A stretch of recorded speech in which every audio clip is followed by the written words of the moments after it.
60대 주지 스님과 25살 비구니의 파괴, 그 7일 후에 밝혀진 진실은 온 마을을 충격에 빠뜨렸습니다. 자, 지금부터 그 기막힌 이야기를 시작해볼까요? 아주 외딴 시골 마을에 정관사라는 오래된 절이 있었습니다. 마을 사람들에게 이곳은 마음의 안식처이자 믿음을 기탁하는 평화로운 공간이었죠. 절의 주지는 올해 60이 넘은 선호 스님으로 인자하고 덕망이 높기로 소문난 분이었습니다. 수십 년간 속세에 먼지 하나 묻히지 않고 오직 불도에 정진하며 어려운 이들을 도왔기에 모두가 그를 깊이 존경했죠. 그러던 어느 늦얼음 마을이 발칵 뒤집혔습니다. 가녀린 몸매의 청초한 얼굴, 사슴처럼 막지만 깊은 슬픔을 간직한 눈을 가진 젊은 여인이 저를 찾아왔기 때문입니다. 스스로를 25살 묘연이라 밝힌 그녀는 본래 사회학을 공부하던 학생이었으나 세상사의 환멸을 느껴 부처님께 귀의하고자 한다고 했습니다. 선호 스님은 그녀를 비구니로 받아들이고 묘연, 묘렌이라는 법명을 내려주었습니다. 그날부터 묘연은 아침 저녁으로 예불을 드리고 굳은 일을 마다치 않으며 성실하게 수행에 임했습니다. 마을 사람들은 그녀의 단아하고 고운 자태가 산사와 참 잘 어울린다며 칭찬을 아끼지 않았습니다. 하지만 그 누구도 알지 못했습니다. 고요한 절 안에서 결코 용납될 수 없는 죄악의 관계가 조용히 싹트고 있다는 것을 말입니다. 묘연이 절에 들어온 지 정확히 7일째 되던 날, 온 마을을 경악시키는 소식이 터져 나왔습니다. 60대 주지 스님이 젊은 비구니와 절 안에서 부정한 관계를 맺다 발각되었다는 것입니다. 사람들은 충격에 빠져 밤낮으로 수군댔습니다. 하지만 그 파괴의 이면에 마을 전체의 믿음을 송두리째 무너뜨리고 고요한 산사를 핏빛으로 물들일 수 있는 훨씬 더 어둡고 추악한 비밀이 숨겨져 있다는 사실을 아는 이는 아무도 없었습니다. 그리고 모든 진실은 7일째 되던 날 한 의문의 인물이 나타나 판을 뒤엎으면서부터 서서히 드러나기 시작합니다. 그날 오후 장대 같은 비가 쏟아져 정관사로 향하는 흙길은 질척거렸습니다. 마을 사람들은 저마다 우산을 쓴 채 총총히 발걸음을 옮기고 있었죠. 굵은 빗줄기 속으로 한 젊은 여인이 나타났습니다. 비쩍 마른 몸, 흙탕물 튄 비옷, 맨발에 낡은 천 가방을 든 모습이었습니다. 그녀는 절문 앞에 서서 붉게 충혈된 눈으로 떨리는 목소리로 말했습니다. 스님, 제발 절에 머물게 해주십시오. 법당에서 독경 중이던 선호 스님은 그 소리를 듣고 밖으로 나왔습니다. 그의 걸음은 느리고 눈빛은 인자했지만 낯선 여인을 보는 눈 깊은 곳에서는 의심의 빛이 스쳤습니다. 처사는 뉘신데 무슨 일로 이 누추한 곳까지 찾아왔소? 스님의 목소리는 여전히 평온했습니다. 여인은 두 손을 모으고 깊이 고개를 숙이며 가시가 돋친 듯한 목소리로 말했습니다. 제 이름은 묘연입니다.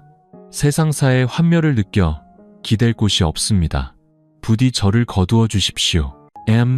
그때 젊은 주위에 모여든 마을 사람들이 수군거리기 시작했습니다. 저렇게 젊은 나이에 절이라니 남자한테 차였나 보네. 근데 얼굴은 참 곱다.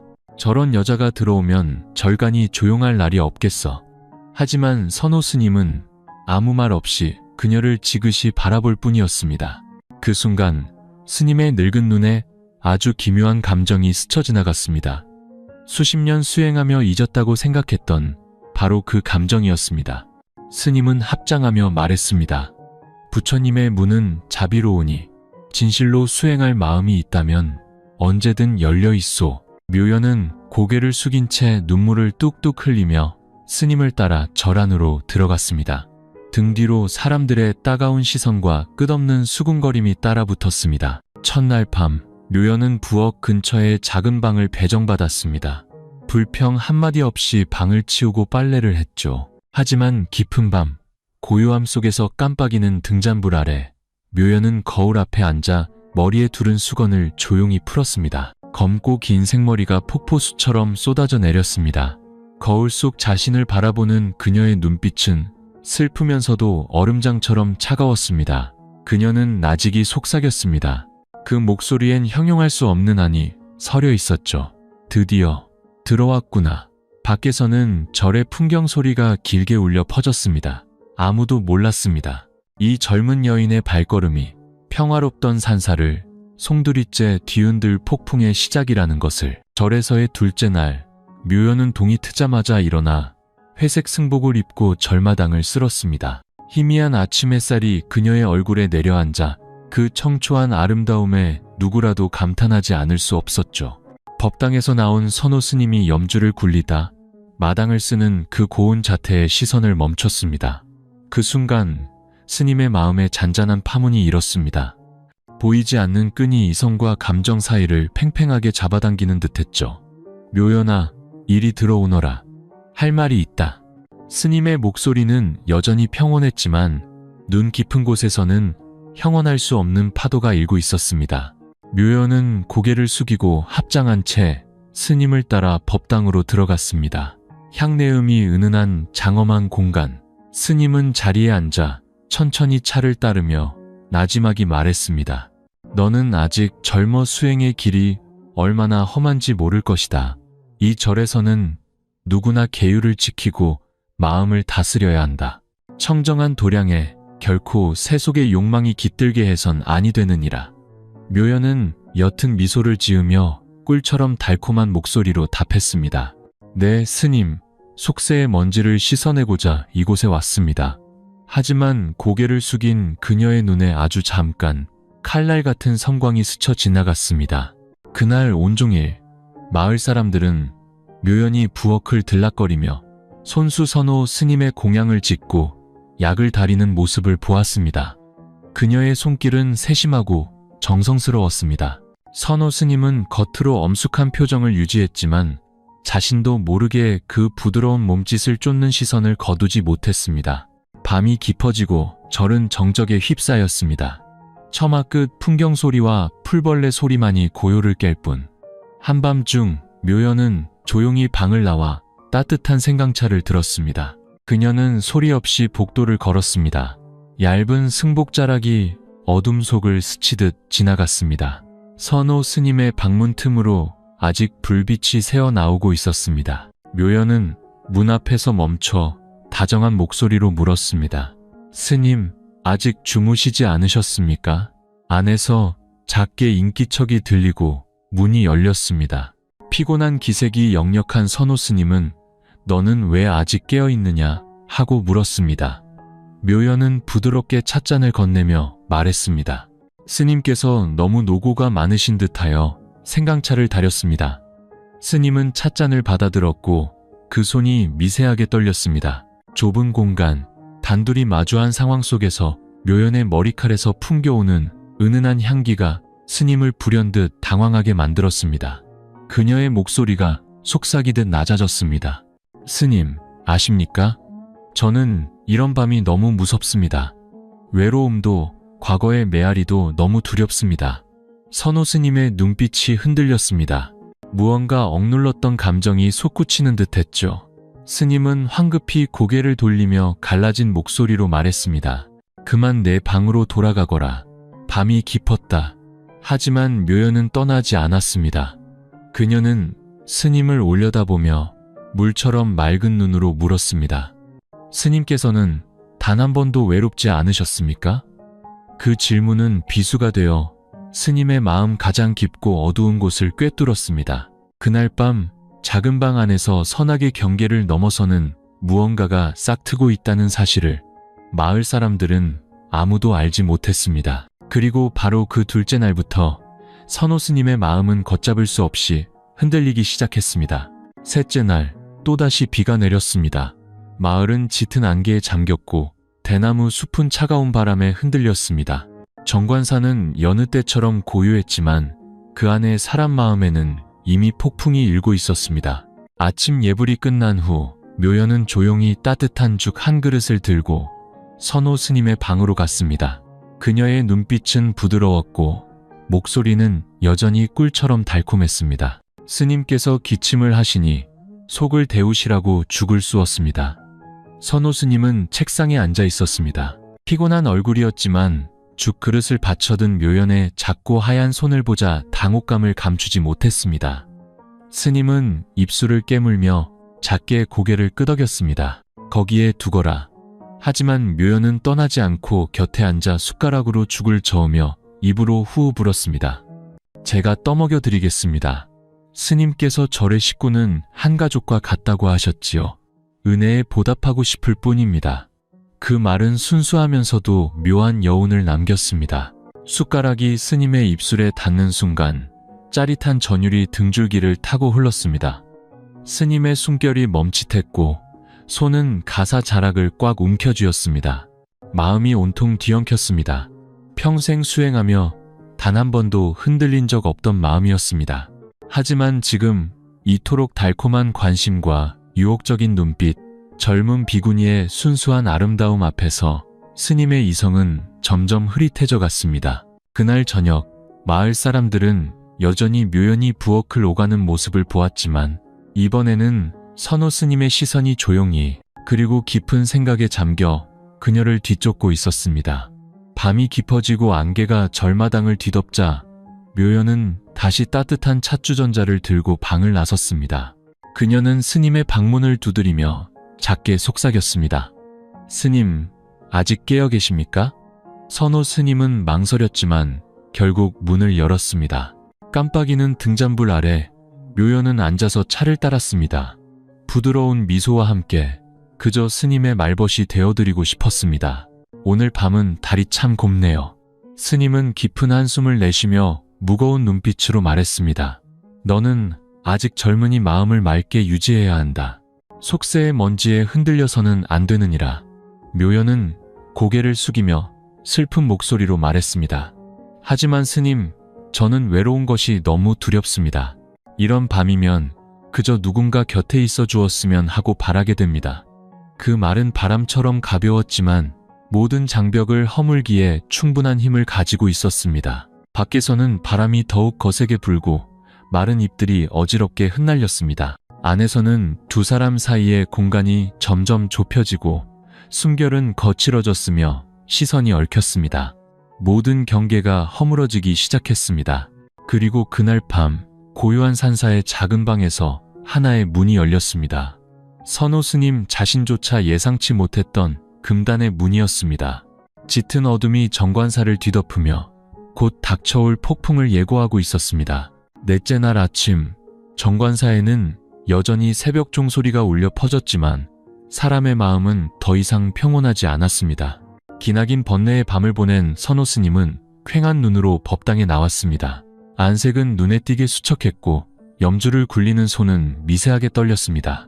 입으로는 경전을 읊조렸지만 혼란스러운 마음속에서 모든 불경은 그저 바람 소리처럼 스쳐 지나갈 뿐이었습니다. 부엌의 묘연은 여전히 상냥하게 아침 공양을 준비했습니다. 그녀의 입가에 걸린 미소는 바람처럼 가벼웠지만 눈빛은 무언가 깊은 속내를 감추고 있었습니다. 그녀는 여전히 순종적이고 공손한 태도를 유지했지만 그 모든 몸짓 하나하나가 교묘하게 사람의 마음을 흔들었습니다. 절에 불공을 드리러 온 마을 사람들은 저마다 한마디씩 했습니다. 역시 저 비구니 스님은 수행자의 상이야. 참하고 곱다. 하지만 등 뒤에서는 소문이 피어오르기 시작했습니다. 요즘 주지 스님 안색이 영 안 좋아. 수척해진 데다 저 비구니를 볼 때마다 눈빛이 이상해. 오후 예불이 끝난 후 선호 스님은 법당에 홀로 앉아 싸늘하게 식은 찻잔을 든 채 떨고 있었습니다. 스님은 불상을 바라보며 가슴이 미어지는 듯했습니다. 어찌하여 내가 이토록 나약해졌는가? 반평생을 수행했는데 어찌 한순간의 흔들림으로 모든 것을 잃을 수 있단 말인가? 스님은 자문하며 이마에 맺힌 식은땀을 닦았습니다. 그때 문을 두드리는 소리가 작게 들렸습니다. 스님, 들어가도 되겠습니까? 여전히 묘연의 목소리였습니다. 작지만 심장을 뒤흔드는 힘이 있는 목소리. 선호 스님은 흠칫했지만 이내 쉬어버린 목소리로 말했습니다. 들어오너라. 문이 열리고 묘연이 따뜻한 수정과 한 그릇을 들고 들어왔습니다. 그녀는 스님 맞은편에 앉아 맑은 눈빛으로 부드럽게 말했습니다. 스님, 혹 제가 스님을 번거롭게 해드렸다면 용서하십시오. 하지만 저는 진심으로 스님을 모시고 싶을 뿐입니다. 선호 스님은 할 말을 잃고 목이 메었습니다. 너는 아직 젊어. 너는 모른다. 나는 그럴 수 없다. 하지만 묘연은 미소를 지으며 순수하면서도 모호한 눈빛으로 말했습니다. 스님, 저도 압니다. 스님께서도 지치실 때가 있고 외로우실 때가 있다는 것을요. 저는 그저 스님의 곁에서 작은 기둥이 되어드리고 싶습니다. 그 말은 칼날이 되어 스님의 심장을 깊이 파고들었습니다. 마음이 송두리째 흔들렸고 고행으로 점철된 수십 년의 세월이 순식간에 멀게만 느껴졌습니다. 스님은 벌떡 일어나 가사자락을 움켜쥐고 떨리는 목소리로 말했습니다. 내 방으로 돌아가거라. 이제 다시는 내게 가까이 오지 말거라. 묘연은 화를 내지도 놀라지도 않았습니다. 그녀는 그저 조용히 일어나 깊이 고개를 숙였습니다. 네, 스님의 분부대로 하겠습니다. 하지만 돌아서는 순간 그녀의 입꼬리가 살짝 올라가며 아주 짧고 기묘한 미소가 스쳐 지나갔습니다. 그날 밤 선호 스님은 밤새 뒤척였습니다. 창밖의 바람소리, 목탁소리 하나하나가 양심을 후벼 파는 듯했습니다. 스님은 자신이 벼랑 끝에 서 있다는 것을 알았습니다. 청정한 도량 안에서 불심과 속세의 마음이 격렬하게 싸우기 시작했습니다. 다섯째 날 아침부터 줄곧 비가 내렸습니다. 온 마을이 희뿌연 물 안개에 잠겼고 길에는 사람 하나 보이지 않았습니다. 정관사에서는 낡은 기와장에 부딪히는 빗소리가 새벽 종소리와 어우러져 분위기를 더욱 스산하고 차갑게 만들었습니다. 그날 하루 종일 선호 스님은 의도적으로 묘연을 피했습니다. 방문을 걸어 잠그고 끊임없이 독경하며 목탁 소리로 머릿속에 죄스러운 상념들을 몰아내려 애썼습니다. 하지만 경전을 외울수록 마음은 더욱 혼란스러워졌습니다. 젊은 비구니의 모습, 달콤한 목소리, 슬픔에 젖은 눈빛이 머릿속에 낙인처럼 찍혀 지워지지 않았습니다. 저녁이 되어도 비는 그치지 않았고 절에는 차가운 습기 속에 두 사람만이 남았습니다. 밤이 되자 비는 폭우로 변했고 천둥 번개가 치며 바람이 문짝을 뒤흔들었습니다. 선호 스님은 방 안에 앉아 눈을 질끈 감고 있었습니다. 등줄기에는 식은땀이 흘렀고 손으로는 염주를 터질 듯이 움켜쥐고 있었습니다. 스님은 오늘 밤 폭풍을 피할 수 없으리란 것을 직감했습니다. 아니나 다를까 억수같이 쏟아지는 빗소리를 뚫고 방문을 두드리는 소리가 들렸습니다. 작지만 단호한 소리였습니다. 스님, 들어가도 될까요? 밖에 바람이 너무 거세서 무섭습니다. 묘연의 목소리는 한없이 가냘프고 떨리고 있었습니다. 선호 스님은 망설였습니다. 심장이 미친 듯이 뛰었지만 결국 문은 열리고 말았습니다. 묘연은 흠뻑 젖은 채 머리는 헝클어지고 추위에 얼굴이 새파랗게 질려 있었습니다. 그녀의 눈에는 눈물이 그렁그렁 맺혀 마치 폭풍 속 작은 새처럼 떨고 있었습니다. 너무 무서워서 혼자 있을 수가 없었습니다. 그 말 한마디가 스님의 마음을 깊이 파고들었습니다. 스님은 떨리는 손으로 자신의 두루마기를 벗어 그녀에게 건네며 갈라진 목소리로 말했습니다.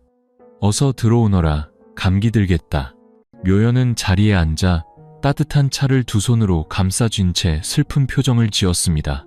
잠시 후 그녀는 조용히 고개를 들어 떨리는 목소리로 말했습니다. 스님, 죄송합니다. 지난 며칠간 제가 스님을 힘들게 해드렸습니다. 하지만 제 마음을 더는 주체할 수가 없습니다.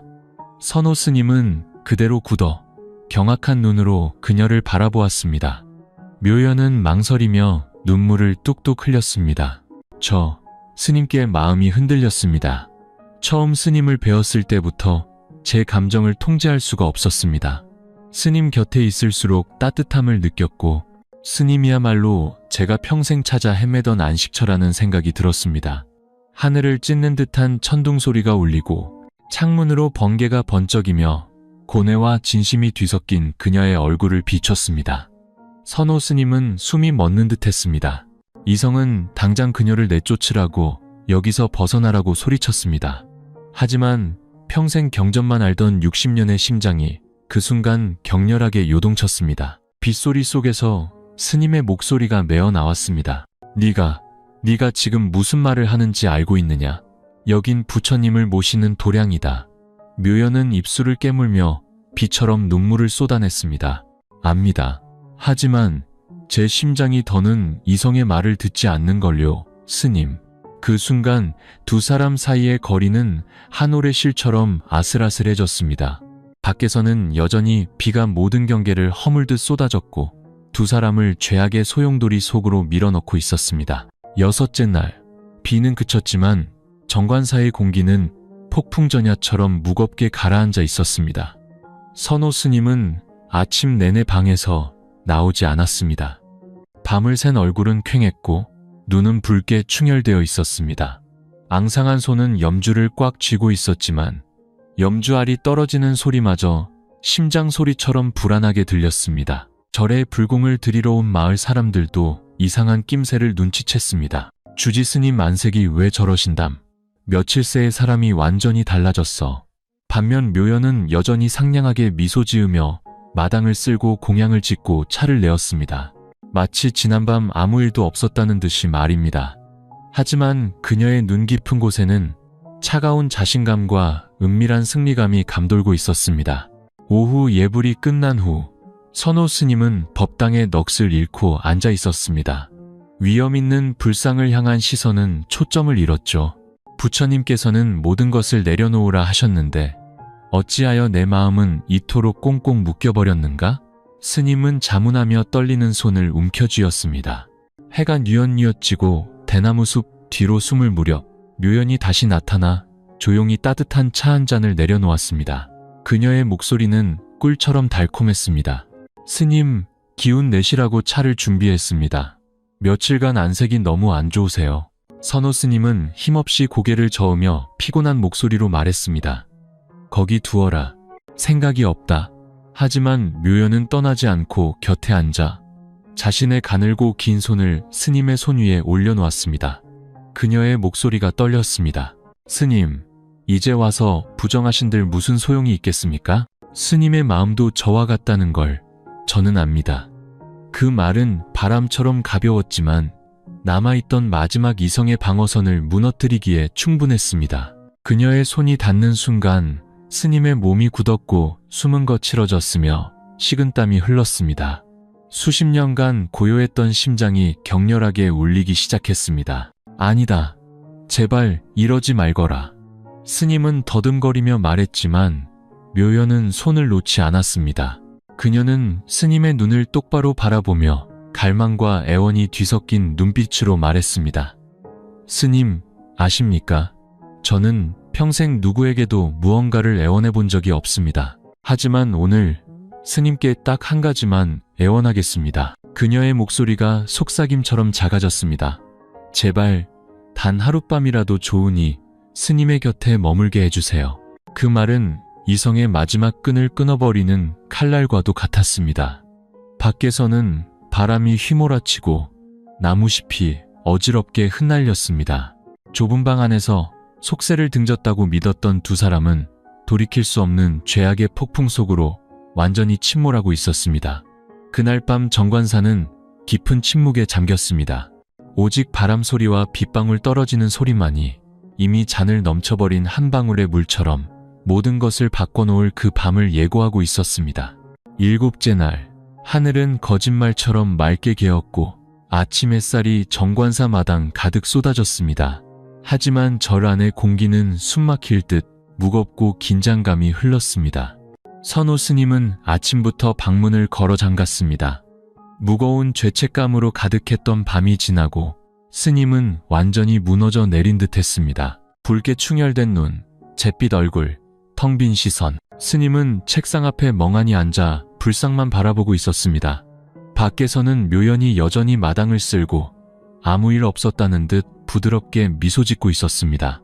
하지만 그녀의 눈 깊은 곳에는 은밀한 만족감이 숨겨져 있었죠. 점심 무렵 마을 사람들이 불공을 드리러 절에 왔을 때 낯선 남자 한 명이 나타났습니다. 키가 크고 각진 얼굴에 칼날처럼 날카로운 눈빛을 가진 남자였습니다. 그는 태연하게 절 안으로 들어와 법당에 앉아 합장했지만 그의 시선은 단 한순간도 묘연에게서 떨어지지 않았습니다. 마을 사람들이 수군거렸습니다. 누구지? 처음 보는 얼굴인데 도시 사람인가 봐. 분위기가 완전 다르네. 불공이 끝난 후 남자는 주저없이 선호 스님을 찾아갔습니다. 굳게 닫힌 문 안에서 만남이 이루어졌습니다. 방 안의 공기는 짙게 가라앉아 있었습니다. 낯선 남자는 스님 맞은편에 앉아 차분하지만 살기가 느껴지는 목소리로 말했습니다. 스님이라고 불러드려야 할까요? 아니면 옛 이름으로 불러드려야 할까요? 저를 기억하십니까? 선호 스님은 흠칫하며 가사자락을 움켜쥐었습니다. 눈빛에 당혹감이 스쳤습니다. 누구시오? 남자는 옅은 미소를 지으며 품에서 낡은 사진 한 장을 꺼냈습니다. 사진 속에는 묘연이 이 남자와 다정하게 팔짱을 낀 채 환하게 웃고 있었습니다. 벌써 잊으셨습니까? 이 사람은 묘연의 전 남편입니다. 그 말은 천둥소리처럼 스님의 심장을 내리쳤습니다. 선호 스님은 비틀거리며 입술을 파르르 떨었습니다. 이게 대체 어찌 된 일이요? 남자는 비웃었습니다.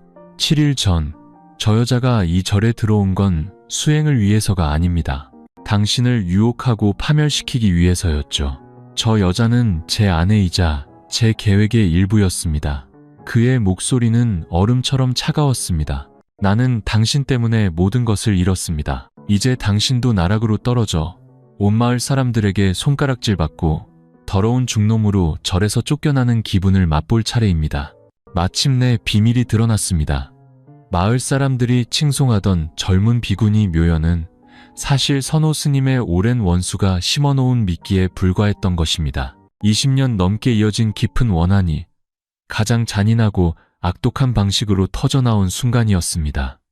남자는 자리에서 일어나 스님의 어깨를 툭 치며 악랄하게 웃었습니다. 어젯밤 증거는 충분히 확보했습니다. 이제 존경받는 주지 스님께서 마을 사람들에게 어떻게 변명하실지 구경해 볼까요? 그는 선호 스님을 넋이 나간 채로 남겨두고 떠났습니다. 스님은 온몸을 사시나무 떨듯 떨었습니다. 절 마당에서는 묘연이 태연하게 차를 마시고 있었습니다. 그녀의 텅 빈 눈빛은 마치 모든 것이 이제 막 시작되었다고 말하는 듯 했습니다. 8째 날 아침, 평화롭던 마을은 온통 수근거리는 소리로 가득 찼습니다. 찻집이든 시장이든 어딜 가나 한 가지 이야기뿐이었습니다. 들었어? 정관사에서 난리가 났대. 묘연 비군이랑 주지 스님이 어젯밤 방에서 같이 있다가 들켰다나 봐. 소문은 들불처럼 번져 반나절 만에 온 마을을 뒤덮었습니다. 사람들의 입방아는 점점 더 악독해졌습니다. 가짜 중이었네. 가짜 중. 뒤로는 저런 짓이나 하고 다녔다니. 그렇게도 CAO한 척하더니 결국엔 세욕의 눈먼 늙은이에 불과했어. 그 비구니도 젊고 예쁘장하더니 깨끗한 애는 아니었구먼. 사람들은 떼를 지어 절로 몰려가 문 밖에서 웅성거렸습니다. 모두의 얼굴은 무겁게 가라앉아 있었습니다. 절 안 선호 스님은 법당에 넋을 놓고 앉아 있었습니다. 이제 목탁 소리도 그의 마음을 진정시키지 못했습니다. 식은땀이 비오듯 흘렀고 손은 떨렸으며 눈빛은 초점을 잃었습니다. 묘연은 여전히 태연하게 차를 따르며 마치 자신과는 아무 상관없는 일이라는 듯 행동했습니다. 정오가 되자 어제의 그 낯선 남자가 다시 나타났습니다. 그는 절 마당 한가운데 서서 큰 소리로 외쳤습니다. 오늘 제가 여기 온 것은 마을 사람들 앞에서 모든 진실을 밝히기 위해서입니다. 온 마을 사람들이 절 안으로 쏟아져 들어왔고 모두 숨을 죽인 채 그를 지켜보았습니다. 남자는 냉정하게 휴대폰 하나를 들어 올렸습니다. 화면에는 폭우가 쏟아지던 밤 선호 스님과 묘연이 방 안에서 손을 맞잡고 서로를 애틋하게 바라보며 속삭이는 장면이 담겨 있었습니다. 웅성웅성 마을 사람들 사이에서 탄식이 터져나왔고 모두의 얼굴이 굳어졌습니다. 세상에 진짜였잖아. 스님이란 사람이 어떻게 저럴 수가 있어? 이제 누굴 믿고 절에 다닌담. 망신이야, 망신. 남자는 선호 스님을 똑바로 쳐다보며 비웃었습니다. 이게 증거입니다. 누구도 부정할 수 없겠죠. 이제 와서도 결백하다고 말씀하시겠습니까? 선호 스님은 얼굴이 새하얗게 질린 채 그대로 얼어붙었고 온몸이 무너져 내릴 것 같았습니다.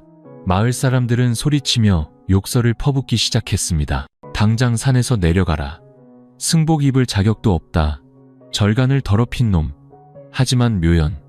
그녀는 그저였게 미소 지을 뿐이었습니다. 그 눈빛은 소름 끼칠 정도로 차가웠습니다. 누구도 그토록 연약해 보였던 여인이 이토록 냉정할 수 있다고는 상상하지 못했습니다. 소문의 폭풍은 마침내 청정한 도량을 송두리째 삼켜버렸습니다. 그리고 선호 스님은 오늘부로 자신의 인생이 끝났음을 직감했습니다. 그날 이후 정관사는 폐허처럼 버려졌습니다. 마을 사람들은 더 이상 절의 발길을 끊었고 절 문을 지날 때마다 경멸의 눈빛과 무거운 비난을 던질 뿐이었습니다. 절은 소름 끼치도록 고요해졌습니다. 9째 날 아침, 묘연은 여느 때처럼 태어났습니다. 그녀는 마당에 앉아 차를 마셨고 텅 빈 눈으로 허공을 응시했습니다. 입가에는 계산적인 미소가 옅게 걸려 있었죠. 반면 선호 스님은 방에 틀어박혀 식음을 전폐한 채 하룻밤 사이에 해골처럼 말라갔습니다. 해가 질 무렵 묘연이 스님의 방문 앞으로 다가가 조용히 문을 3번 두드렸습니다. 스님, 들어가도 되겠습니까? 안에서는 대답이 없었지만 그녀는 스스로 문을 열고 들어갔습니다. 방 안은 어둠에 잠겨 있었고 깜빡이는 등잔불만이 희미한 빛을 던지고 있었습니다. 선호 스님은 구석에 웅크리고 앉아 있었습니다. 눈은 퀭하게 들어가고 앙상한 손은 피가 배어나올 정도로 염주를 꽉 쥐고 있었죠. 이제 와서 무슨 할 말이 더 있겠느냐. 스님이 쉰 목소리로 겨우 말했습니다. 묘연은 천천히 맞은편에 앉았습니다. 눈빛은 얼음장처럼 차가웠습니다. 네, 마을 사람들과는 할 말이 없겠죠. 하지만 스님과 저 사이에는 아직 답을 듣지 못한 질문이 하나 남아 있습니다. 스님은 넉나간 눈으로 고개를 들었습니다. 무슨 질문 말이냐? 묘연은 소름 끼치는 미소를 지었습니다. 스님께서는 단 한 번이라도 진심으로 저를 사랑한 적이 있으십니까? 그 질문은 바람처럼 가벼웠지만 모든 위장의 껍질을 갈기갈기 찢어버렸습니다. 선호 스님은 가사자락을 움켜쥐며 떨리는 목소리로 말했습니다. 너는 내 인생 최악의 재앙이다. 하지만 묘연은 화내지도 놀라지도 않았습니다. 그녀는 고개를 갸웃하며 깊이를 알 수 없는 눈으로 말했습니다. 그럼 만약 제가 단 한 번도 스님을 사랑한 적이 없다고 말하면 마음이 좀 편해지시겠어요? 스님은 눈도 깜빡이지 못하고 그녀를 쳐다보았습니다. 묘연은 태연하게 얼음 같은 단어들을 하나씩 내뱉었습니다. 제가 이 절에 발을 들인 첫 순간부터 했던 모든 행동은 전부 계획이었습니다. 스님을 사랑한 적도 마음이 흔들린 적도 없습니다. 제게 스님은 그저 하나의 장기말에 불과했습니다. 그 고백은 차가운 칼날이 되어 스님의 심장을 도려냈습니다. 어찌 그리 잔인할 수가 있느냐? 스님은 비명을 지르듯 외쳤습니다. 얼굴은 고통으로 일그러졌고 눈물이 쏟아졌습니다. 묘연은 스님의 눈을 똑바로 바라보며 조금의 동요도 없는 눈빛으로 말했습니다. 제 인생은 이미 오래전에 망가졌으니까요. 제 남편이 당신에게 복수하고 싶어 했고 저 또한 당신처럼 고귀한 척하는 인간이 결국엔 다른 이들처럼 진흙탕에서 발버둥 치는 꼴을 보고 싶었으니까요. 그녀는 칼날처럼 날카롭게 웃었습니다. 그리고 놀랍게도 스님은 제 생각보다 훨씬 더 쉽게 무너지더군요. 선호 스님은 그대로 무너져 내렸습니다. 뺨 위로 굵은 눈물이 흘렀고 떨리는 손으로 합장하며 중얼거렸습니다. 나무와 미타불, 나무와 미타불. 하지만 그 연불 소리 사이로 묘연의 차가운 웃음소리가 어두운 방을 가득 메웠습니다. 평생 연불을 외워도 그 더러운 죄는 씻을 수 없을 겁니다. 스님. 밖에서는 바람이 휘몰아치며 마지막 남은 허상마저 씻어내듯 나무잎을 흩날렸습니다. 10번째 날 아침, 바람은 여전히 차갑게 불었습니다. 정관사는 이제 황량한 폐허나 다름없었습니다. 굳게 닫힌 문에는 이끼가 두껍게 끼었고 마을 사람들은 멀리서 경멸의 눈빛을 보낼 뿐 아무도 가까이 오지 않았습니다. 절안, 선호 스님은 돌계단에 주저앉아 있었습니다. 넉나간 얼굴, 하얗게 새어버린 머리카락, 스님은 며칠 만에 수십 년은 늙어버린 듯했습니다. 눈빛은 텅 비어 있었고 손은 여전히 염주를 굴렸지만 사시나무 떨듯 떨렸습니다. 어제의 대면 이후 묘연은 여전히 태연하고 냉정했습니다. 그녀는 짐을 꾸리며 아무렇지 않게 콧노래까지 흥얼거렸습니다. 정오 무렵 낯선 남자, 그녀의 남편이 험상궂게 생긴 사내 며칠 데리고 다시 나타났습니다. 그는 비웃으며 말했습니다. 이제 끝났어. 여길 떠나자, 묘연. 묘연은 가볍게 고개를 끄덕였습니다. 미련 없는 차가운 눈빛으로 저를 한번 둘러보며 말했죠. 여긴 이제 너무 더러워져서 붙어있을 가치도 없네. 하지만 두 사람이 절문에 다다랐을 때 그곳에는 이미 마을 사람들이 잔뜩 모여 있었습니다. 고함과 욕설이 쏟아졌습니다. 이 더러운 것들, 쉽게 도망갈 생각 마라. 경찰에 넘겨서 죗값을 치르게 해야 해. 마을을 이 꼴로 만들어 놓고 그냥 가려고? 남자는 비웃었습니다. 법? 좋지. 끝까지 가보자고. 난 두려울 거 없어. 바로 그때 나이든 마을 어른 한 분이 인쇄된 종이 뭉치를 들고 앞으로 나섰습니다. 그의 목소리는 강철처럼 단단했습니다. 증거가 당신한테만 있는 줄 아시오? 여기 우리 마을 사람들 전체가 경찰서에 제출한 진정서요. 경찰들이 지금 이리로 오고 있어. 남자는 흠칫하며 얼굴이 굳어졌습니다. 사람들 사이에서 웅성거리는 소리가 커졌습니다. 단순히 남녀 문제가 아니야. 불법 촬영에 명예훼손, 사생활 침해까지 했잖아. 둘 다 법을 어겼는데 쉽게 빠져나갈 줄 알았나? 묘연은 여전히 차가운 표정을 유지하며 날카롭게 말했습니다. 그래서요? 전 더 이상 잃을 게 없어요. 기껏해야 감옥에 가는 거겠죠. 제가 무서워할 것 같아요. 하지만 바로 그 순간 멀리서 경찰차 사이렌 소리가 울려 퍼졌습니다. 군중은 순식간에 조용해졌습니다. 경찰차가 멈추고 제복을 입은 경찰관들이 내렸습니다. 김진우 씨, 그리고 묘연 씨, 즉시 서로 동행해 주셔야겠습니다. 김진우라는 남자는 얼굴이 새하얗게 질려 더듬거렸습니다. 왜 저까지? 경찰관은 체포영장을 내밀었습니다. 공모 및 명예훼손, 불법 촬영 및 사생활 침해, 공공질서 문란 혐의입니다. 묘연은 입꼬리를 살짝 올리며 차갑게 웃었지만 눈빛은 조금의 동요도 없었습니다. 연행되던 그녀는 문득 고개를 돌려 돌계단에 주저앉아 있는 선호 스님을 보며 깨 미소 지었습니다. 보셨죠, 스님? 인생이란 건 누구나 다 죗값을 치르게 되어 있답니다. 그리고는 다시 돌아보지 않고 경찰차에 올라탔습니다. 사이렌 소리가 온 마을에 울려 퍼지며 죄로 더럽혀진 두 사람을 싣고 산사를 떠났습니다.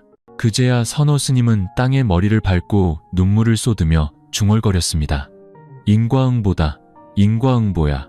누구도 피할 수 없는 것을.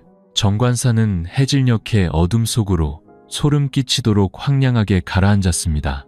묘연과 김진우가 경찰에 연행된 후 마을은 일상으로 돌아갔지만 정관사의 문은 굳게 닫혔습니다. 아무도 찾아오지 않았고 타락한 늙은 주지 스님에게 더는 관심을 두지 않았습니다. 11번째 날, 햇살은 여전히 따스했지만 절 안에는 까마귀 우는 소리만이 외롭게 울렸습니다. 어두운 방 안, 선호 스님은 불상 앞에 쓰러져 있었습니다. 머리는 헝클어지고 몸은 쇠약해졌으며 눈은 텅 비어 있었습니다. 모든 것이 끝난 어젯밤 이후 스님은 더 이상 버틸 힘이 없었습니다. 밤새도록 무릎을 끌어안고 염주만 쥔 채 끊임없이 중얼거렸습니다. 나무아미타불, 나무아미타불. 하지만 이제 그 연불 소리는 비수가 되어 가슴을 찔렀습니다. 아침이 되자 스님은 조용히 마당으로 나왔습니다. 아침 햇살이 스님의 주름진 얼굴을 비췄습니다. 발걸음은 무겁고 떨렸지만 스님은 예전처럼 마당을 쓸고 불상을 닦기 시작했습니다. 빗자루질 한 번에 눈물이 쏟아졌습니다. 내가 이 청정한 도량을 더럽혔다. 씻을 수 없는 큰 업을 지었어. 마을 사람들이 지나가다 독서를 내뱉었습니다. 이제 와서 뉘우치는 척 해봤자 늦었어. 평생 수행했다는 게 결국 다 거짓이었잖아. 하지만 스님은 대꾸하지도 고개를 들지도 않았습니다. 그저 땅만 보고 묵묵히 마당을 쓸 뿐이었습니다. 손은 떨렸고 눈물은 흙바닥을 적셨습니다. 밤이 되자 차가운 바람이 절 안을 휩쓸었습니다. 선호 스님은 돌계단에 앉아 염주를 굴리며 고통스러운 눈빛으로 생각했습니다.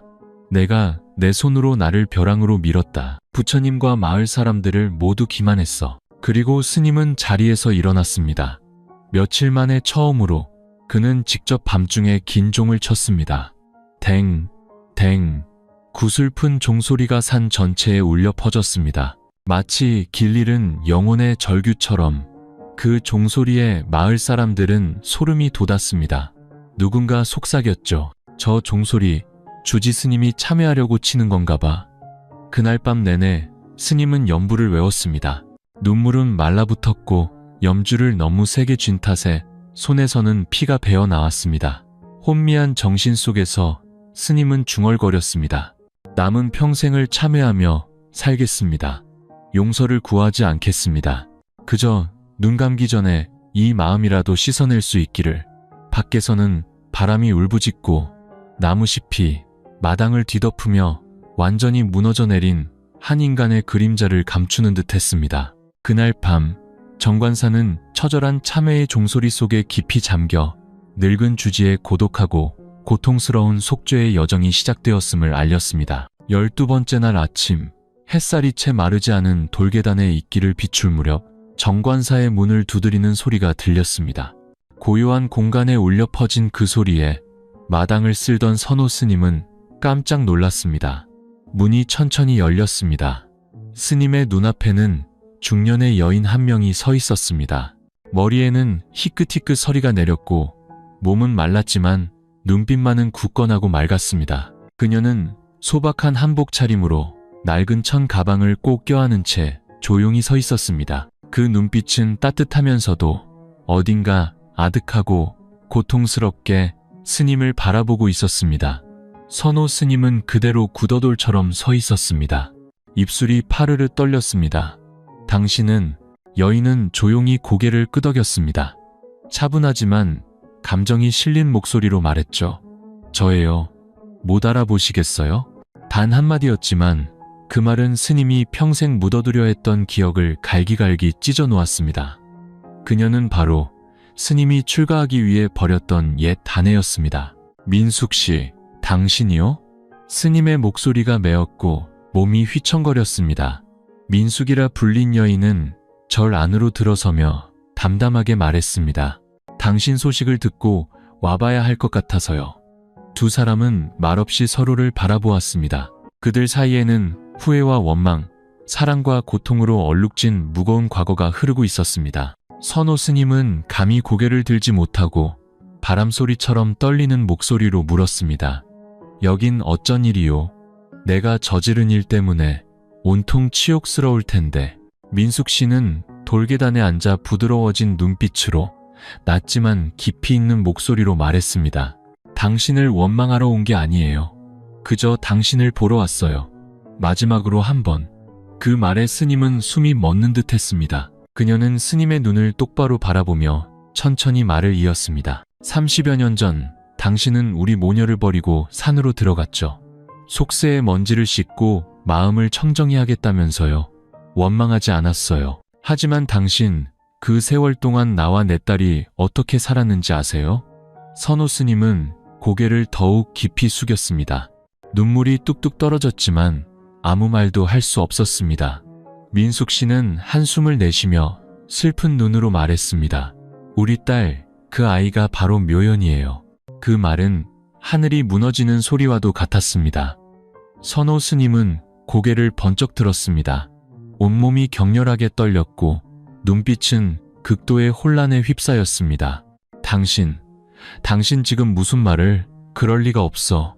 민숙 씨는 여전히 담담하게 또박또박 말했습니다. 맞아요. 그 아이는 당신의 친딸이에요. 당신이 떠날 때 제 뱃속에 있던 아이죠. 저는 혼자 그 아이를 키우며 온갖 서름을 다 겪었어요.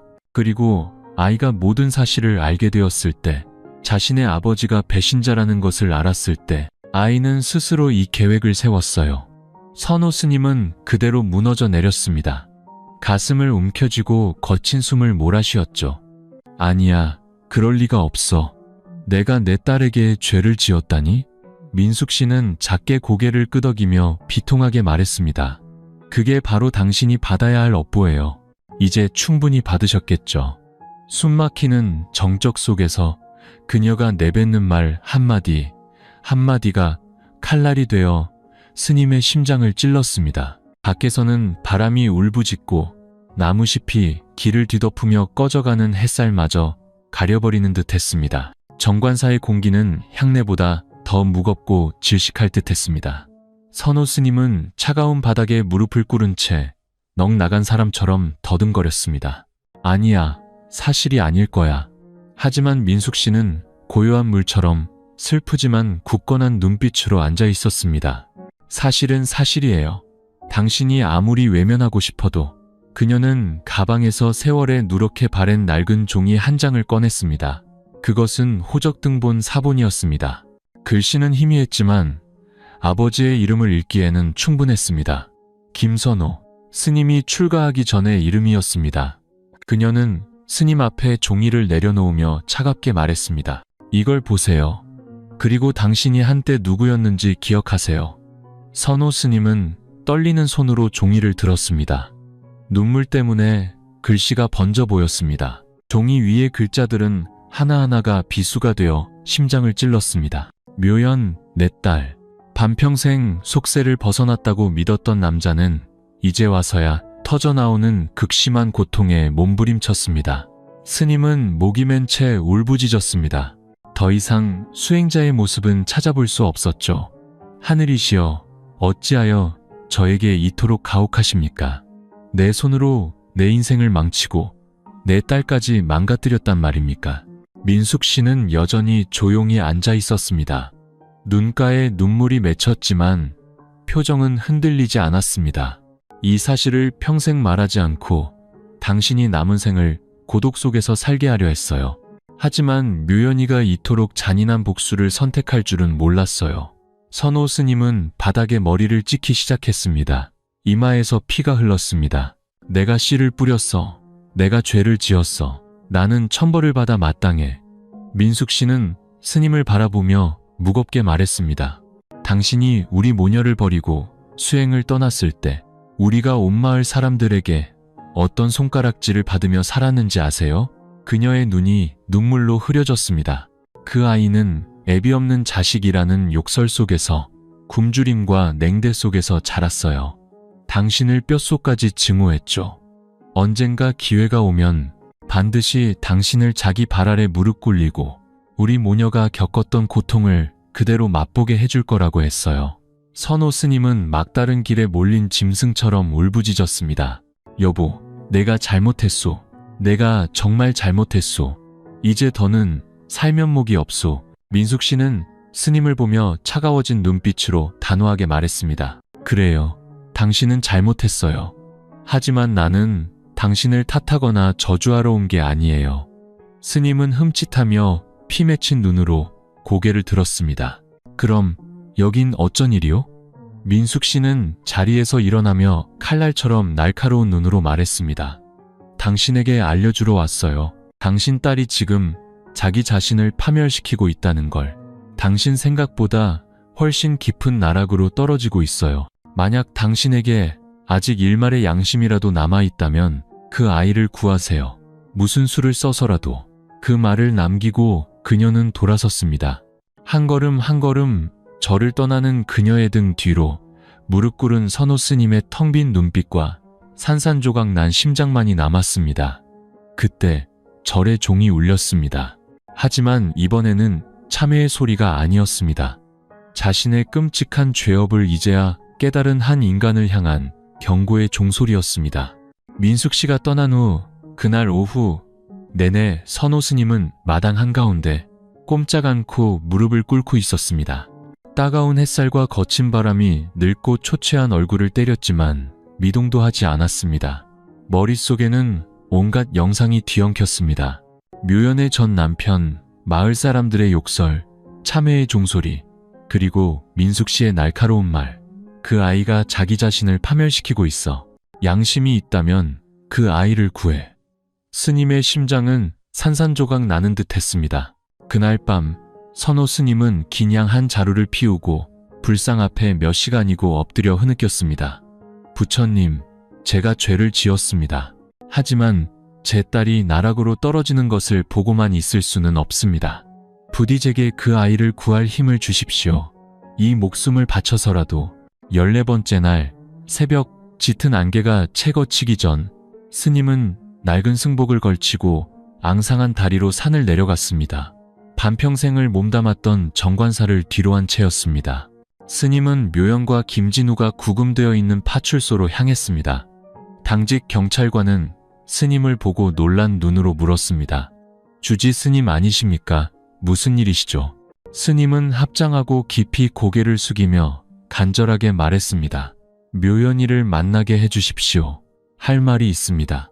단 한 번만이라도 좋으니 제발 부탁드립니다. 경찰관은 딱한 눈으로 스님을 보다가 결국 고개를 끄덕였습니다.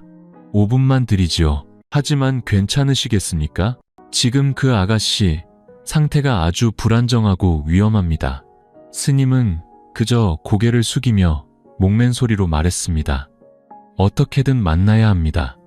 문이 열리고 스님은 묘연히 구석에 웅크리고 앉아있는 임시 유치장 안으로 들어갔습니다. 그녀의 얼굴은 새파랗게 질렸고 눈빛은 얼음처럼 차갑고 텅 비어 마치 영혼의 절반이 죽어버린 듯 했습니다. 며칠 만에 깡마른 몸, 헝클어진 머리, 꽉 쥔 앙상한 손. 스님은 천천히 다가가 떨리는 목소리로 불렀습니다. 묘연아, 내 딸아. 그 부름에 묘연은 고개를 들었습니다. 눈빛이 잠시 흔들리는가 싶더니 이내 차갑게 비웃었습니다. 어이구, 높으신 주지 스님 아니십니까? 여기까지 오셔서 제 꼴을 비웃으시려고요? 스님은 그대로 무릎을 꿇고 눈물을 쏟았습니다. 아니다. 아비가 너에게 사죄하러 왔다. 제발 아비를 용서하고 내 자신을 용서하거라. 아비라는 말이 나오는 순간 방 안의 공기가 멈췄습니다. 묘연은 몇 초간 멍하니 있다가 이내 미친 듯이 웃기 시작했습니다. 아비? 아비라고요? 20년 넘게 우리 모녀를 버린 인간이 이제 와서 아버지 행세를 하겠다고요? 그녀는 목이 찢어져라 소리쳤습니다. 이 꼴을 좀 보세요. 내가 이렇게 된 게 다 당신 때문이야. 내 인생을 망쳐놓고 이제 와서 용서를 구한다고? 스님은 그저 머리를 조아리며 중얼거렸습니다. 그래, 아비가 잘못했다. 너희 모녀를 떠난 날부터 잘못했다. 너를 처음부터 알아보지 못한 것도 잘못이다. 하지만 내가 아무리 못난 놈이라도 너는 내 피부치, 이 세상에 남은 유일한 내 딸이다. 묘연은 침묵했습니다. 눈가에 눈물이 맺혔고 어깨가 작게 떨렸습니다. 스님은 딸을 보며 목맨 소리로 말했습니다. 나를 원망한다면 차라리 나를 때리고 죽여라. 하지만 스스로를 파괴하지는 말아다오. 더 이상 죄의 구렁텅이로 빠지지 말거라. 네가 깨달을 수만 있다면 아비는 평생 네 발 아래 무릎 꿇고 살겠다. 말을 마친 스님은 바닥에 머리를 찍기 시작했습니다. 이마에서 피가 터져 나오고 땀과 눈물이 뒤섞여 흘렀습니다. 묘연은 경악했습니다. 눈을 크게 뜨고 온몸을 떨며 거친 숨을 몰아쉬었죠. 그만해요. 그녀는 울부짖으며 눈물을 쏟아냈습니다. 제발 그만해요. 제발. 처음으로 얼음 같던 그녀의 눈빛이 극심한 고통 속에서 녹아내렸습니다. 밖에서는 바람이 울부짖으며 피와 눈물로 얼룩진 두 사람의 죄와 용서의 밤을 지켜보는 듯했습니다. 그날 밤 내내 유치장은 흐느낌으로 가득 찼습니다. 더 이상 절규는 없었고 가슴을 찢는 듯한 울음소리만이 남았습니다. 선호 스님은 차가운 바닥에 엎드린 채였습니다. 이마에서 흐른 피가 가사를 적셨고 늙은 몸은 탈진하여 떨렸습니다. 하지만 그의 시선은 묘연에게서 떨어지지 않았습니다. 이제 그녀는 더 이상 냉정하고 잔인하지 않았습니다. 고통과 혼란에 빠진 한 아이의 모습일 뿐이었죠. 묘연은 단 한 번도 울어보지 못한 사람처럼 울었습니다. 그 울음소리가 침묵을 갈랐습니다. 왜 그러세요? 왜 제 발 아래 무릎을 꿇는 거예요? 스님은 여전히 인내하며 쉰 목소리로 말했습니다. 아비가 너에게 진 빚이 너무 많아서 그렇다. 이 죄의 길에서 너를 구하고 싶을 뿐이다. 죽어야 한다면 기꺼이 죽겠다. 그 말은 그녀의 마음속에 남은 마지막 원망의 끈을 끊어버렸습니다. 묘연은 바닥에 주저앉아 통곡했습니다. 이러길 바란 게 아니었어요. 당신이 죽는 걸 원하지 않아요. 나 자신을 죽이고 싶지도 않아요. 그녀는 늙은 아버지에게 달려가 그를 부둥켜 안았습니다. 그리고 처음으로 눈물 속에서 그를 불렀습니다. 아버지, 아버지, 제가 잘못했어요. 제가 정말 잘못했어요. 선호 스님은 딸의 어깨에 얼굴을 묻고 온몸을 떨며 눈물을 쏟았습니다. 아니다. 네 잘못이 아니다. 다 내 잘못이다. 내가 너를 해쳤어. 너와 네 어미에게 내가 죄를 지었다. 두 사람은 서로를 부둥켜 안고 하염없이 울었습니다. 눈물과 땀, 피가 뒤섞여 흘렀습니다. 하지만 이번에는 증오의 눈물이 아니었습니다. 용서와 사랑의 눈물이었습니다. 밖에서는 갑자기 비가 쏟아졌습니다. 붉은 빗줄기는 마치 모든 속세의 먼지를 씻어내려는 듯 죄와 실수로 얼룩졌던 두 영혼이 마침내 서로를 찾아낸 순간을 지켜보는 듯 했습니다. 그 광경을 지켜보던 경찰관의 눈시울도 붉어졌습니다. 그는 조용히 한숨을 내쉬었죠. 어떤 죄는 당사자들의 눈물로만 씻을 수 있는 법이지. 그날 밤 묘연은 정신 감정을 위해 병원으로 이송되었습니다.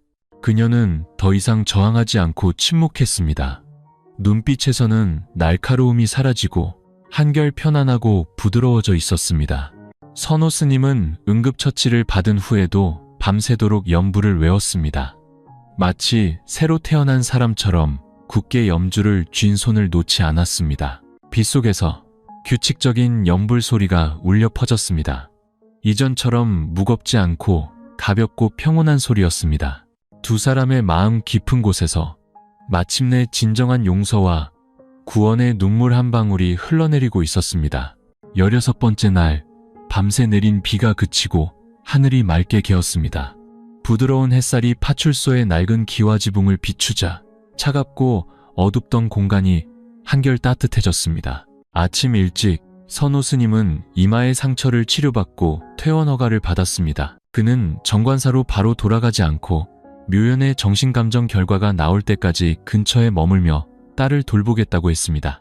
오전 내내 스님은 유치장 창가에 앉아 조용히 경전을 외웠습니다.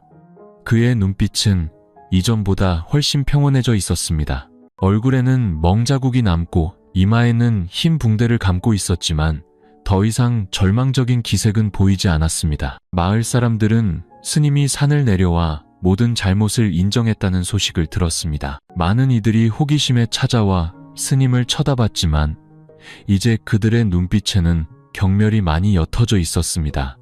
한 할머니가 이웃에게 속삭였습니다. 그래도 자기 죄를 인정하고 자식을 구하려고 무릎까지 꿇었다니 그것만으로도 됐지. 사람 사는 게 다 그런 거지. 누구나 잘못할 수 있는 거 아니겠어. 중요한 건 뉘우치는 거지. 한편 지난밤 눈물을 쏟아낸 묘연은 완전히 침묵에 잠겼습니다. 울지도 웃지도 않고 그저 감시실에 조용히 앉아 있었습니다. 텅 빈 눈으로 허공을 응시하다가 가끔 깊은 생각에 잠긴 듯 고개를 숙이곤 했습니다. 오후가 되자 경찰은 선호 스님과 묘연을 불러 조사를 진행했습니다. 그 자리에서 스님은 자신의 모든 행위에 대한 책임을 인정하는 확인서에 서명했습니다. 동시에 딸의 보호자가 되어 자신의 명예와 목숨을 걸고 딸이 새로운 삶을 살도록 돕겠다고 약속했습니다. 서명을 마친 스님은 묘연을 돌아보며 부드러운 눈빛으로 조용히 물었습니다. 묘연아, 나와 함께 정관사로 돌아가겠느냐? 네가 원한다면 아비가 직접 네 머리를 깎아주고 제자로 받아 남은 평생을 함께 참회하며 살고 싶구나. 그 말에 방 안의 모든 사람들이 숨을 죽였습니다. 묘연은 경악하며 눈빛이 심하게 흔들렸습니다. 한참 후에야 그녀는 목맨 소리로 말했습니다. 아버지, 제가 저지른 짓이 있는데도 저를 받아주시겠어요? 스님은 인자하게 미소 지었습니다. 눈빛에는 더 이상 고뇌가 없었고 자비의 빛만이 가득했습니다. 너는 여전히 내 딸이다. 네가 나를 증오했고 잘못을 저질렀지만 이렇게 뉘우치는 것을 보니 아비는 기쁠 따름이다. 나는 더 이상 잃을 것이 없다. 그저 네가 곁에서 남은 생을 함께 속죄하며 살아주길 바랄 뿐이다. 묘연은 눈물을 터뜨렸습니다. 뺨 위로 굵은 눈물이 흘렀고 흐느끼며 말했습니다. 돌아가고 싶어요. 아버지께서 이끌어주시는 길을 따르고 싶어요. 두 사람은 모든 이들의 감동 어린 시선 속에서 서로를 부둥켜 안았습니다. 그날 오후 마을 사람들은 선호 스님이 아직 수갑을 찬 묘연을 데리고 조용히 정관사로 돌아가는 모습을 보았습니다. 저녁 노을이 낡은 절을 비추고 낙엽 가득한 길 위로 허리를 굽힌 채 천천히 걸어가는 두 사람의 그림자가 길게 늘어졌습니다. 앞으로 정관사가 어떻게 될지는 아무도 몰랐지만 모두가 한 가지는 알 수 있었습니다. 저곳에서 두 영혼이 기나긴 어둠을 헤치고 다시 빛을 찾아 나섰다는 것을. 17번째 날, 정관사는 이상하리만치 고요했습니다. 큰 폭풍이 지나간 후 절은 마치 깨끗하게 씻겨나간 듯 했습니다. 이끼 낀 기와조차 아침 햇살 아래 더 선명해 보였습니다. 이른 아침, 마을 사람들은 정관사에서 규칙적으로 울려 퍼지는 종소리를 듣고 놀랐습니다. 그 종소리는 더 이상 지난날처럼 무겁고 처절하지 않았습니다. 차분하고 평온한 리듬이 듣는 이의 마음까지 편안하게 했습니다. 법당 안에는 선호 스님과 묘연이 나란히 앉아 있었습니다. 두 사람 모두 머리를 깎고 소박한 회색 승복을 입고 있었습니다. 한때 날카롭고 계산적이던 그녀는 이제 단정하게 앉아 놀랍도록 평온한 얼굴을 하고 있었습니다. 묘연은 직접 향 3개를 피워 불상 앞에 절하며 떨리지만 굳건한 목소리로 발언했습니다. 나무아미타불. 제자 묘연은 이제부터 마음을 다해 수행하고 원망과 속세의 먼지를 모두 버리겠나이다. 남은 생은 오직 부처님과 마을 분들 그리고 어머니와 제 자신에게 지은 죄를 속죄하며 살아가겠습니다. 그 한마디 한마디가 선호 스님의 마음에 깊이 와닿아 그의 눈시울을 붉혔습니다. 묘연의 예불이 끝나자 선호 스님은 자리에서 일어나 문 밖에 가득 모인 마을 사람들 앞에서 천천히 선언했습니다. 오늘부터 묘연은 저의 유일한 제자가 되어 묘청, 묘이라는 법명을 받게 될 것입니다. 제가 이 아이를 대신해 모든 책임을 지고 남은 모든 날을 함께 수행하며 죄를 씻겠습니다. 마을 사람들은 아무 말도 하지 않았습니다. 그저 두 사람을 바라볼 뿐이었죠. 마음은 무거웠지만 점차 날카롭던 시선이 부드러워지며 동정심으로 바뀌어 갔습니다. 오후가 되자 묘청은 절을 다시 청소하기 시작했습니다. 마당을 쓸고 불상을 닦고 채소로 공양을 지었습니다. 그 모습은 소박하고 온화했으며 눈빛은 예전과 전혀 다른 부드러움을 띠고 있었습니다. 마을 사람들은 저 아이 정말 변했네. 더 이상 원망설인 날카로운 모습이 없어. 아주 순해졌어라고 수군거렸습니다. 저녁 공양 시간에는 소박한 나물 반찬과 밥 2그릇만이 놓였습니다. 아버지와 딸은 마주 앉아 아무 말 없이 평온함 속에서 식사를 했습니다. 가끔 서로를 바라보며 옅은 미소를 지을 뿐이었죠. 밤이 되자 법당에서는 다시 독경 소리가 규칙적으로 울려 퍼졌습니다. 수년 만에 처음으로 정관사의 독경 소리가 이토록 가볍고 평온하게 들렸습니다.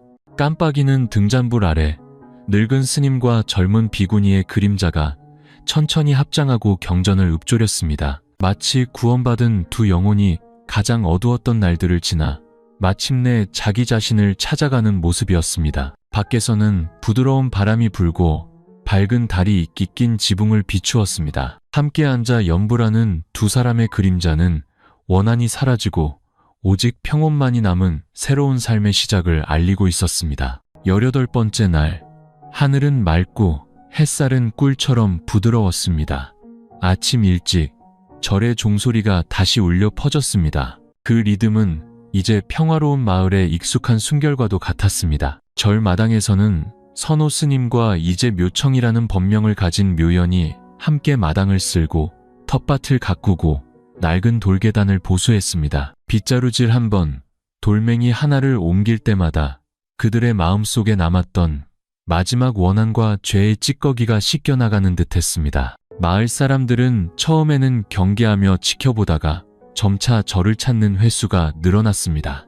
처음에는 멀리서 지켜보기만 하다가 누군가 용기를 내어 물었습니다. 스님, 예전처럼 불공을 드려도 되겠습니까? 선호 스님은 합장하며 차분하지만 온화한 목소리로 답했습니다. 절의 문은 항상 열려 있습니다. 누구든 부처님께 예를 올리고 싶다면 환영입니다. 다만 저와 이 아이는 어떠한 공양이나 시주도 받지 않겠습니다. 저희에게 허락된 남은 생을 마을 분들의 믿음을 되찾는 데 쓰고 싶을 뿐입니다. 그의 말에는 한치의 꾸밈도 없는 진심이 담겨 있었습니다. 마을의 한 노인이 감회에 젖어 말했습니다. 그래, 잘못을 알고 뉘우치며 고개 숙일 줄 아는 것만으로도 귀한 일이지. 사람 사는 게 누군들 길을 잘못 들지 않겠어. 그날부터 절에는 사람들이 다시 찾아왔습니다. 누군가는 쌀을, 누군가는 채소를 가져다 주었습니다. 아무도 지난 일을 언급하지 않았습니다. 그저 조용한 이웃의 정을 나누고 갈 뿐이었죠. 저녁이 되자 작은 부엌에서 묘청이 밥을 짓고 선호 스님이 불을 폈습니다. 여전히 소박한 나물 반찬뿐이었지만 두 사람은 맛있게 식사하며 평온한 미소를 지었습니다. 스님이 딸을 보며 부드럽게 물었습니다. 이제 마음이 좀 가벼워졌느냐? 묘청은 조용히 고개를 끄덕였습니다. 눈빛은 맑았고 목소리는 가벼웠습니다. 더 이상 원망하는 마음이 없습니다. 그저 마지막 순간에 아버지께서 곁에 계셔주셔서 다행이라는 생각뿐입니다. 선호 스님의 눈시울이 붉어졌습니다. 그는 앙상한 손으로 딸의 손을 꼭 잡았습니다. 나도 그렇다. 이 생에서 다시는 너를 보지 못할 줄 알았다. 밤이 되자 법당에서는 두 사람이 함께 경전을 외웠습니다. 그들의 목소리는 더 이상 애원이나 고뇌에 차 있지 않았습니다. 가볍고 평온했으며 안락함이 가득했습니다. 밖에는 밝은 달이 떠 있고 시원한 바람이 불었으며 풀벌레 소리가 나지막한 독경 소리와 어우러졌습니다. 진정한 평화가 마침내 이 절에 돌아오고 있음을 알리는 밤이었습니다. 19번째 날, 아침 햇살이 절마당 가득 쏟아졌습니다. 부드러운 빛이 낡은 기와에 내려앉아 이끼마저 따뜻한 금빛으로 물들였습니다. 아침 일찍 울려 퍼진 종소리는 이제 더 이상 슬픔을 자아내지 않았습니다. 오히려 사람들을 더 가까이 이끄는 부드러운 초대와도 같았죠. 며칠간 지켜보던 마을 사람들이 마침내 다 함께 절을 찾았습니다. 쌀, 채소, 과일을 들고 온 사람들은 서로 속삭였습니다. 절에 다시 독경 소리가 들리니 좋네. 저 두 사람 이제 정말 달라졌어. 아주 평온해 보여. 그들이 도착했을 때 선호 스님과 묘청은 이미 그들을 맞을 준비를 하고 있었습니다. 더 이상 변명도 해명도 없었습니다. 오직 온화한 눈빛과 부드러운 미소, 그리고 따뜻한 차 한 잔이 있을 뿐이었습니다. 한 아주머니가 자리에 앉아 한숨을 쉬며 말했습니다. 스님, 어쨌든 한 마을 사람인데 두 분이 저렇게 지내시는 걸 보니 우리도 마음이 놓여요. 누군들 실수를 안 하겠어요. 고치려고 노력하는 게 중요한 거지. 다른 노인이 말을 이었습니다. 예전엔 스님이 산에서 내려가야 한다고 생각했는데 지금 모습을 보니 존경스럽소. 자식을 구하려고 무릎 꿇고 이렇게 처음부터 다시 시작할 용기가 있는 사람이 몇이나 되겠소.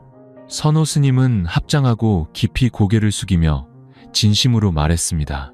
감사합니다. 용서를 바라지는 않겠습니다. 그저 평온한 날들을 살며 남은 업을 다하고 속세의 인연을 모두 갚아나갈 수 있도록 지켜봐 주십시오. 그 말에 마을 사람들은 감동하여 잠시 말을 잇지 못했습니다. 그때 한 아이가 천진난만하게 절마당으로 뛰어들어오며 외쳤습니다. 아버지, 저 스님 누나가 해주는 이야기 듣는 거 너무 좋아요. 진짜 재미있어요. 마을 사람들이 모두 웃음을 터뜨렸습니다. 묘청은 미소 지었습니다. 그녀의 눈빛에는 진정한 온화함이 깃들어 있었죠. 절의 문은 항상 열려 있단다. 누구든 경전이나 예시하기를 듣고 싶으면 언제든 들려줄게. 그날 이후 정관사는 다시 활기를 되찾았습니다. 어른들은 불공을 드리고 이야기를 나누러, 아이들은 묘청이 들려주는 인과응보와 선과 악에 대한 이야기를 들으러 모여들었습니다. 웃음소리와 아이들의 제잘거림이 절마당을 가득 채우며 한때 이곳을 뒤덮었던 어두운 날들을 모두 밀어냈습니다. 저녁이 되면 절의 등잔불이 따뜻하게 켜지고 그 불빛 아래 아버지와 딸은 변함없이 경전을 외우고 묵묵히 수행하며 평온한 마음을 다졌습니다. 마을 사람들은 그 모습을 보며 마음속으로 기뻐했습니다. 정관사가 마침내 제자리를 찾았다고, 과거가 아무리 무거웠을지라도 평온한 날들은 폭풍우가 없었다는 듯 그렇게 조용히 돌아오고 있었습니다. 20번째 날, 하늘은 더없이 맑고 바람은 상쾌했습니다. 정관사 마당에 활짝 핀 하얀 목련꽃이 피 바람에 부드럽게 흩날렸습니다. 은은한 꽃향기가 향내와 어우러져 공간을 더없이 평온하고 청정하게 만들었습니다. 아침 종소리는 이제 새로운 숨결처럼 규칙적으로 울려 퍼졌습니다. 마을 사람들은 저마다 편안한 얼굴과 온화한 미소를 띠고 저를 찾았습니다. 누군가는 쌀을, 누군가는 떡을 가져왔고, 누군가는 그저 불공을 드린 후 스님과 묘청이 들려주는 인과응보의 이야기에 귀를 기울였습니다. 묘청은 이제 온 마을의 존경을 받는 비구니 스님이 되었습니다. 아무도 그녀의 과거를 들추지 않았습니다. 그녀의 눈빛이 모든 것을 말해주었기 때문입니다. 그 눈은 물처럼 맑고 평온하며 부드러우면서도 굳건했습니다. 오후가 되자 선호 스님과 묘청은 절 마당에 새로운 나무를 심었습니다. 작은 보리수 나무였습니다. 푸른 잎사귀는 새로운 생명이자 모든 폭풍우가 지나간 뒤의 부활을 상징하는 듯했습니다. 스님은 흙을 다독이며 작게 웃었습니다. 내가 늙으면 이 절은 모두 내게 맡겨야겠구나. 묘청은 고개를 숙이며 눈시울을 붉혔습니다. 목소리가 작게 떨렸죠. 큰 약속은 드릴 수 없습니다. 다만 제 마음을 맑게 지키고 수행에 정진하며 아버지와 마을 분들께 누가 되지 않도록 살겠습니다. 스님은 딸의 어깨를 가볍게 두드리며 따뜻한 눈으로 말했습니다. 그것만으로도 족하다. 아주 족하고 말고. 그날 저녁 거의 한 달 만에 처음으로 온 마을 사람들이 절마당에 모여 평안을 기원하는 촛불을 밝혔습니다. 반짝이는 촛불, 향긋한 향내, 나지막한 독경 소리가 시원한 바람과 어우러져 동화처럼 평화로운 공간을 만들었습니다. 마을 사람들은 선호 스님이 들려주는 나지막한 법문에 조용히 귀를 기울였습니다. 인생이란 누구나 실수를 하는 법입니다. 중요한 것은 멈춰야 할 때를 알고 자신의 마음을 씻어내어 평온을 찾는 것입니다. 폭풍우가 지나간 뒤에 피어나는 꽃이 상처 하나 없었다는 듯 여전히 맑고 향기로운 것처럼 말입니다. 모두가 고개를 끄덕였습니다. 그들의 눈빛이 촛불에 반사되어 반짝였습니다. 밤이 깊어 모두가 돌아간 후 절마당에는 아버지와 딸만이 남아 돌계단에 앉아 따뜻한 차를 마시며 밝은 달을 바라보았습니다. 묘청이 조용히 속삭였습니다. 아버지, 이제 더는 과거가 두렵지 않습니다. 선호 스님은 인자하게 미소 지었습니다. 네가 마주하고 내려놓는 법을 배웠기 때문일 것이다. 두 사람은 함께 하늘을 바라보았습니다. 시원한 바람결에 실려온 목련향이 부드럽게 코끝을 스쳤습니다. 그날 밤 정관사에는 모든 폭풍우와 고통, 증오와 눈물이 지나간 자리에 마침내 진정한 평온만이 남았습니다. 정관사의 이야기는 그렇게 평온함 속에서 막을 내렸습니다. 한때 추문과 죄악으로 얼룩졌던 그곳은 이제 사람들이 마음을 쉬고 용서와 내려놓음을 배우기 위해 찾는 영적인 안식처가 되었습니다. 누군가 물었습니다. 어째서 마을 사람들은 그토록 큰 죄를 지은 주지 스님을 용서할 수 있었느냐고. 대답은 아주 간단했습니다. 그들은 두 사람이 진정으로 뉘우치고 스스로의 마음을 씻어내는 모습을 보았기 때문입니다. 결국 인생이란 아무리 큰 죄와 무거운 잘못을 저질렀더라도 다시 시작할 기회가 있다는 것을 보여줍니다. 자신의 잘못을 직시하고 진심으로 뉘우치며 변화하려 노력한다면 말입니다. 선호 스님은 한때 죄인이었고 명예와 욕망 사이에서 무너졌습니다. 묘청은 한때 증오에 가득 차 소름 끼치도록 잔인하고 냉정했습니다. 하지만 결국 진실한 참회의 눈물과 무엇보다 끊을 수 없는 부녀의 정이 그들을 벼랑 끝에서 끌어올렸습니다. 이 이야기는 우리에게 가르쳐줍니다. 용서는 나약함이 아니라 인생에서 가장 큰 용기라는 것을, 실수는 끝이 아니라 새로운 길을 위한 시작점이라는 것을, 원망은 우리를 고통 속에 가둘 뿐이며 내려놓음만이 진정한 자유를 준다는 것을 말입니다. 그리고 무엇보다 이 이야기는 우리에게 깊은 교훈을 남깁니다. 인생은 뿌린 대로 거두는 법. 선한 인연을 심으면 단 열매를 얻고 원한을 심으면 스스로 그 값을 치르게 됩니다. 하지만 멈춰야 할 때를 알고 마주하고 참회하고 내려놓는다면 가장 어두운 인생조차 빛으로 바뀔 수 있다는 것을 정관사는 앞으로도 그 자리에 서서 꽃을 피우고 종을 울리며 인과응보와 용서라는 평범하지만 위대한 진리를 증명하는 증인이 되어줄 것입니다. 이 이야기를 들은 사람이라면 분명 한 가지 교훈을 마음속에 새기게 될 겁니다. 다른 이를 용서하는 것이 바로 자기 자신을 구원하는 길이라는 것을.